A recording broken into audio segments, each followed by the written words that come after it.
એક નાનકડો એવો દોરો પોતાના ભાઈના કાંડા ઉપર બાંધી અને બેન છે ને એ 10 આંગળી આમ કરીને આમ ઓવારણા લે ને અને ટટાકડા ફોડે 10 આંગળીઓના, એટલે ભાઈની માથે હજારો ગાઉ દૂર કોઈ મુસીબત હોય ને ઈ ન્યા ભાંગીને ભૂકો થઈ જાય. ઈ તાકાત હોય છે બેનના ઓવારણામાં, દુખણામાં, મીઠણામાં.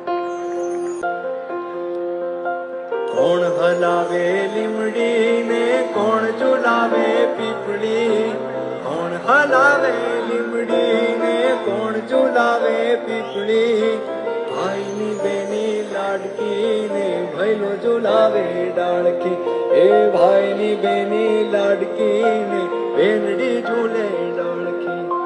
લીમડીની આજ ડાળ ઝુલાવે ને લીંબોડી ઢોલા ખાય, હિચકો નાનો બેનનો દેવો આમ ઝૂલણો